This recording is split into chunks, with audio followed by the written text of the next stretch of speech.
ನಿನ್ನೆ 22ನೇ ತಾರೀಕಿಗೆ ಲೋಕಸಭೆಯಲ್ಲಿ ಕೂಡ ಮಾನ್ಯ ಇಲ್ಲಿಯ ಸಂಸದರಾದ ಕ್ಯಾಪ್ಟನ್ ಬ್ರಜೇಶ್ ಚೌಟ ಅವರು ಕೂಡ ನಮ್ಮ ಸಮುದಾಯದ ಬಗ್ಗೆ ಅವರಿಗೆಲ್ಲರಿಗೂ ನಾವು ಅಭಿನಂದನೆ ಸಲ್ಲಿಸ್ತೇವೆ. ಆದರೆ ಎಲ್ಲ ವಿಧಾನಸಭೆಯಲ್ಲಾಗಲಿ ವಿಧಾನ ಪರಿಷತ್ತಾಗಲಿ ಜೊತೆಗೆ ಲೋಕಸಭೆಯಲ್ಲಾಗಲಿ ನಮಗೆ ದೊರಕಿರುವುದು ಒಂದು ಉತ್ತರ ಅಂತ ಹೇಳಿದ್ರೆ ಸಂವಿಧಾನದ ಕಲಂ 341 ಎರಡರ ಪ್ರಕಾರ ಯಾವುದೇ ಜಾತಿಯನ್ನು ಪರಿಶಿಷ್ಟ ಜಾತಿ ಅಥವಾ ಪಂಗಡಕ್ಕೆ ಸೇರ್ಪಡೆ ಮಾಡಲಿಕ್ಕೆ ಅವಕಾಶ ಇರುವುದು ಕೇವಲ ಇಲ್ಲಿಯ ಕುಲಶಾಸ್ತ್ರೀಯ ಅಧ್ಯಯನ ಮಾಡಬೇಕು, ಜೊತೆಗೆ ರಾಜ್ಯ ಸರ್ಕಾರ ವರದಿ ಸಲ್ಲಿಸಬೇಕಂತ ಹೇಳಿಕೊಂಡು.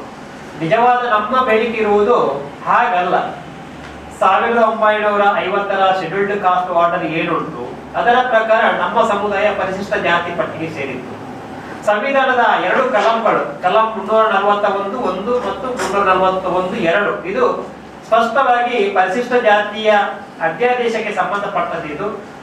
ಕಲಂ ಅದರಲ್ಲಿ ಅವರು ನಮ್ಮ ಸರ್ಕಾರದ ಅಧಿಕಾರಿಗಳು ಏನ್ ಮಾಡ್ತಾರೆ ಅಂತ ಹೇಳಿದ್ರೆ ಕಲಂ 341(2)ರ ಒಂದು ಭಾಗವನ್ನು ಮಾತ್ರ ಮೆನ್ಷನ್ ಮಾಡ್ತಾರೆ. ಆದ್ರೆ ಆ ಕಲಂ 341(2)ರಲ್ಲಿ ಮುಂದುವರೆದ ಭಾಗ ಕೊನೆಯ ವಾಕ್ಯ ಇರುವುದೇನೆಂದ್ರೆ ಸಂವಿಧಾನದ ಕಲಂ 341(1)ರ ಪ್ರಕಾರ 7 ಪಟ್ಟಿಯಾಗಿದೆ, ಶೆಡ್ಯೂಲ್ಡ್ ಕಾಸ್ಟ್ ಪಟ್ಟಿಯಾಗಿದೆ. ಆ ಪಟ್ಟಿರತಕ್ಕಂಥ ಯಾವುದೇ ಹೆಸರನ್ನು ಕೂಡ ಯಾವುದೇ ಮುಂದಿನ ಅಧ್ಯಾದೇಶಗಳಿಂದ ಬದಲಾವಣೆ ಮಾಡತಕ್ಕದ್ದಲ್ಲ. ಇದು ರಾಜ್ಯ ಸರ್ಕಾರಗಳು ಕೇಂದ್ರ ಸರ್ಕಾರ ಇರುವಂತದ್ದನ್ನು ಕಲಮೆ ಸ್ಪಷ್ಟಪಡಿಸುತ್ತದೆ. ಅದ್ರ ಜೊತೆಗೆ ಆ ಕಲಮಿನ ಸಂಬಂಧಪಟ್ಟಂತೆ ಮಾನ್ಯ ಸರ್ವೋಚ್ಚ ನ್ಯಾಯಾಲಯ ಕೂಡ 2000 ರಿಟ್ ಪಿಟಿಷನ್ ಸಂಖ್ಯೆ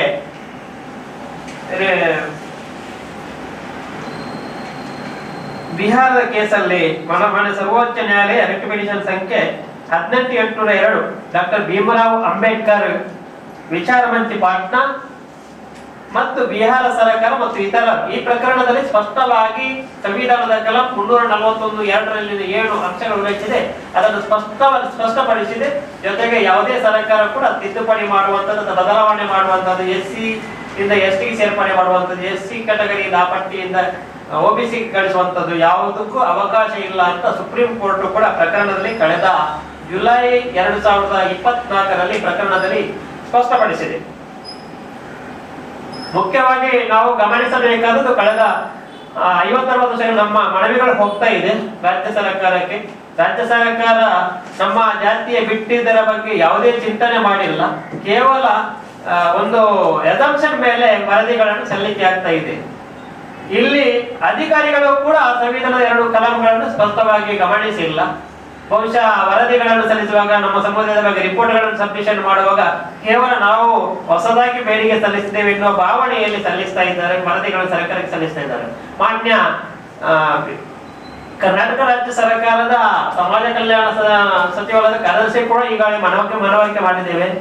ಸ್ವಾತಂತ್ರ್ಯ ಪೂರ್ವದಿಂದ ಸ್ವಾತಂತ್ರ್ಯದ ನಂತರದವರೆಗೆ ನಮ್ಮ ಸಮುದಾಯಕ್ಕೆ ಸಂಬಂಧಪಟ್ಟ ಎಲ್ಲಾ ದಾಖಲಾತಿಗಳನ್ನು 1901ರಿಂದ 1956ರವರೆಗೆ ಏನಿತ್ತು ಆ ಎಲ್ಲ ದಾಖಲಾತಿಗಳನ್ನು ಸರ್ಕಾರಕ್ಕೆ ಸಲ್ಲಿಸಿದ್ದೇವೆ. ಮಾನ್ಯ ಸುಪ್ರೀಂ ಕೋರ್ಟ್ ನ್ಯಾಯಾಲಯದ ಆದೇಶದ ಪ್ರತಿಯನ್ನು ಸಲ್ಲಿಸಿದ್ದೇವೆ.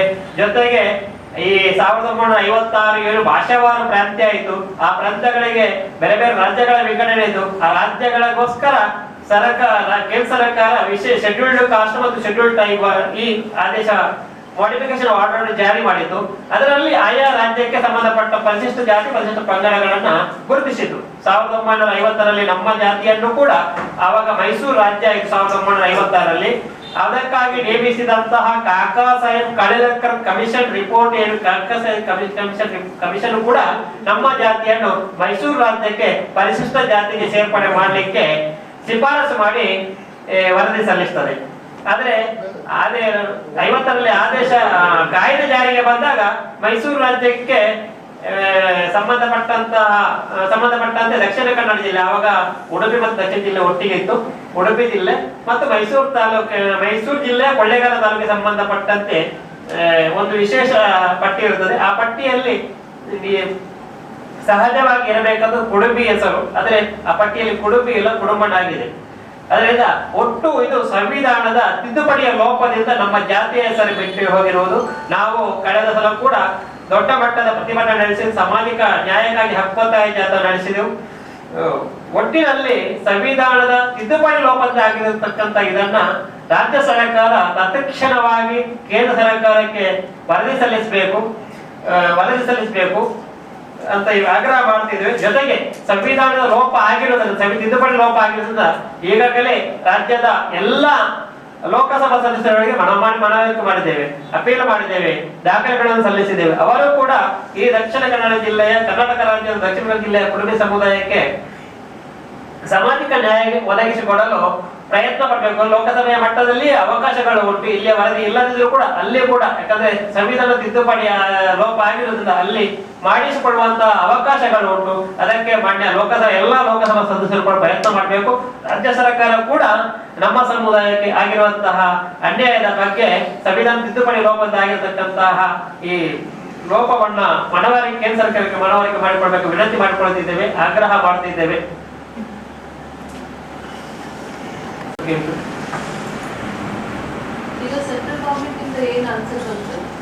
ಸೆಂಟ್ರಲ್ ಗವರ್ಮೆಂಟ್ ಇಂದ ರಾಜ್ಯ ಸರ್ಕಾರ 20 ವರ್ಷಗಳಿಂದ ನಮ್ಮ ಸಮುದಾಯದ 2 ಬಾರಿ ನಮ್ಮ ಸಮುದಾಯದ ಬಗ್ಗೆ ಕುಲಶಾಸ್ತ್ರೀಯ ಅಧ್ಯಯನ ವರದಿ ಆಗಿದೆ. ಒಂದು 2008ರಲ್ಲಿ ಧಾರವಾಡದ ಪ್ರೊಫೆಸರ್ ಟಿ ಬಸವನಗೌಡ ಇವರು ನಮ್ಮ ಸಮುದಾಯದ ಕುಲಶಾಸ್ತ್ರೀಯ ಅಧ್ಯಯನವನ್ನು ಮಾಡಿ ನಮ್ಮ ಸಮುದಾಯವನ್ನು ಪರಿಶಿಷ್ಟ ಜಾತಿಗೆ ಸೇರ್ಪಡೆ ಮಾಡಲು ಶಿಫಾರಸು ಮಾಡಿ ವರದಿ ರಾಜ್ಯ ಸರ್ಕಾರಕ್ಕೆ ಸಲ್ಲಿಸಿದ್ದಾರೆ. ಆ ವರದಿ ರಾಜ್ಯ ಸರ್ಕಾರ ಅದೇ ರೀತಿಯಲ್ಲಿ ಉಂಟು.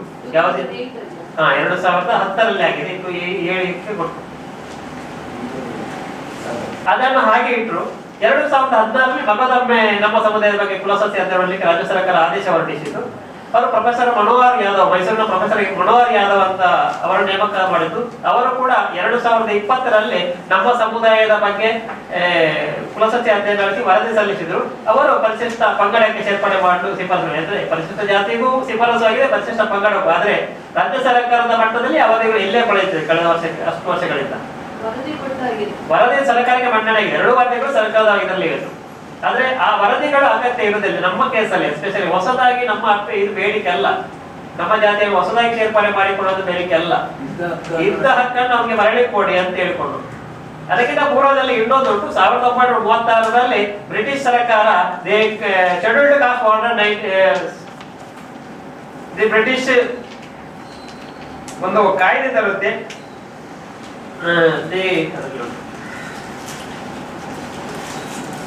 The Government of India Scheduled Caste Order 1936.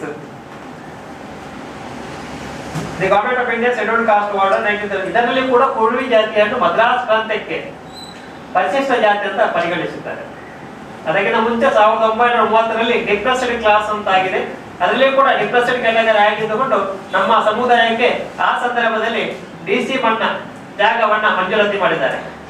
56ರ ತನಕ ನಮ್ಮ ಸಮುದಾಯಕ್ಕೆ ಶೆಡ್ಯೂಲ್ಡ್ ಕಾಸ್ಟ್ ಸವಲತ್ತುಗಳು ಸಿಗ್ತಿದೆ.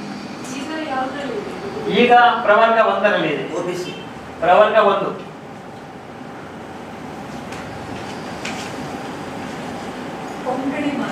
ಕೊಂಕಣಿ ಮಸೂದೆ. ದಕ್ಷಿಣ ಕನ್ನಡದಲ್ಲಿ 35,000, ಕರಾವಳಿಯಲ್ಲಿ 70,000.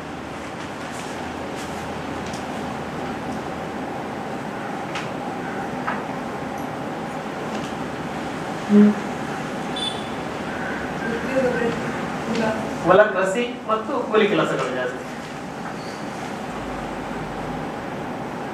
75-80% ಕೂಲಿ ಕೆಲಸದಿಂದ ಒಂದು 20% ಅಷ್ಟು ಕೃಷಿ.